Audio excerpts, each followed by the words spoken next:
Praise the Lord. ஆண்டவராக இயேசு கிறிஸ்து நாமத்திலே உங்களை வாழ்த்துகிறேன். இன்றைக்கு உங்களோடு மனநிலை, மனம், என்னாக புத்தகத்திலே 23ஆம் அதிகாரம் 19 சொல்கிறது, மனமாற தேவன் ஒரு மனிதன் அல்ல. இந்த மனசு இருக்கு பாருங்க, அது மாறக்கூடியது, அப்பப்போ மாறக்கூடியது. அதுதான் அப்போஸ்தலனாகிய பவுல் அந்த பிலிப்பு நிருபத்திலே 4ஆம் அதிகாரத்தில் சொல்லுகிறார், 11ஆம் வசனம், நான் எந்த நிலையில் இருந்தாலும் மனரம்பியமாக இருக்க கற்றுக்கொண்டேன். இன்னும் கூட ரோம நிருபத்தில் 12ஆம் அதிகாரம் அங்கே முதல் வருஷம் 2 வருஷம் சொல்கிறார் பாருங்க, மனம் புதிதாகிறதாலே மர்வமாகுங்கள். இந்த மனசு சரியான விதத்தில் பக்குவப்படலைன்னா, இன்னைக்கு நிறைய பேர் செல்ஃபிஷா, சுயநலவாதியா, ஒரு சின்ன விஷயத்துக்கு கூட நான் இந்த ட்ரெஸ்ஸு தான் போடுவேன், இங்கே தான் இப்படி தான் சாப்பிடுவேன், அது கிடைக்கலன்னா அங்கே அழுவதும் புலமுதுமாக இருக்கிற மக்களை பார்க்குறேன். அதுக்கு பைபிளில் 3 செக்டராக இந்த மனநிலையை நமக்கு பைபிள் கட்டுத்தருது.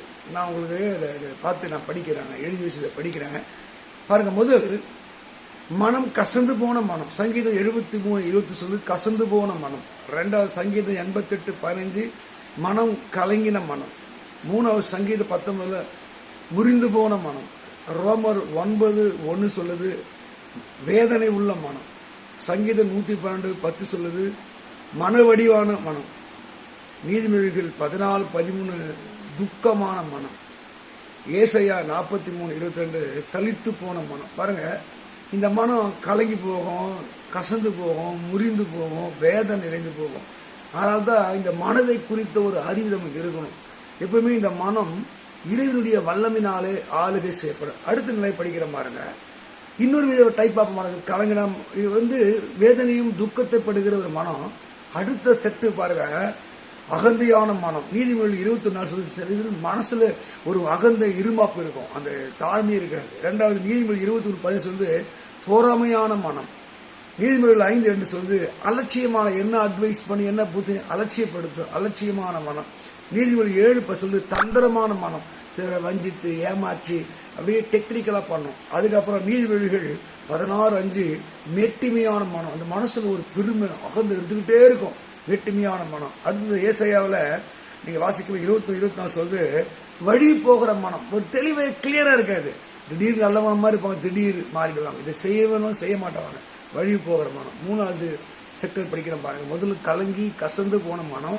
2வது அகந்தை, பொறாமை, அலட்சியமான மனம். 3வது ஒரு மனம் இருக்கு பாருங்க, அதுதான் இறைவன் விரும்புகிற மனம், தேவன் மனித விரும்புகிற மனம்.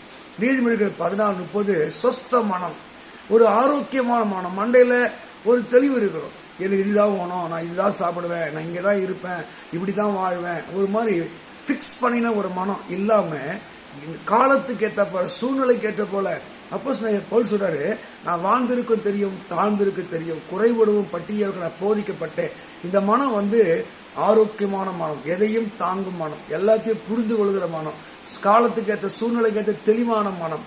இந்த மாதிரி மனம் தான் கர்த்தர் எதிர்பார்க்க. 2வது ஒரு மனம் நீதிமொழி 10:20 சொல்லுது குளிர்ந்த மனம். சில பதன்னு இருப்பான், அவசரப்படுவான், டென்ஷனுவான், கையை கடிப்பான், பதட்டமா இருப்பான், போராடுவான்.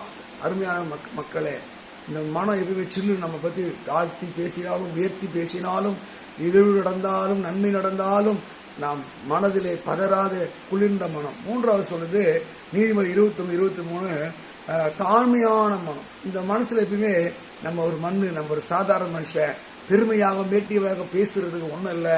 கடல் கொடுத்த ஈவு, இந்த ஜீவன் கற்றுக் கொடுத்த ஈவு, அந்த ஒரு தாழ்மையான ஒரு மனம். 4வது சொல்ற பாருங்க, சங்கீதம் 37 மன மகிழ்ச்சியான மனம். சில மனசுல ஒரு மகிழ்ச்சி, எப்பவுமே ஹாப்பியா இருப்பாங்க, இந்த வாழ்க்கையை சந்தோஷம் அனுபவிப்பாங்க. ஒரு சில இது இல்லையே அது இல்லையே, அவங்க இப்படி இருக்கா அவங்க இப்படி இருக்கா, வாழ்க்கையில ஒரு மாதிரி வெறுத்து போய் சலித்து போய் வாழ்வார்கள். எப்போதும் மனசுல மகிழ்ச்சியா இருக்கணும். கர்த்தருடைய மக்களே, நான் சொன்ன இத்தனை விஷயங்களை கொஞ்சம் தியானம் பண்ணி பாருங்க. எந்த மனநிலை இருக்கிறது? பொறாமை கசப்புள்ள மனமா இருக்கிறதா? பொறாமை கசப்புள்ள மனமா இருக்கிறதா?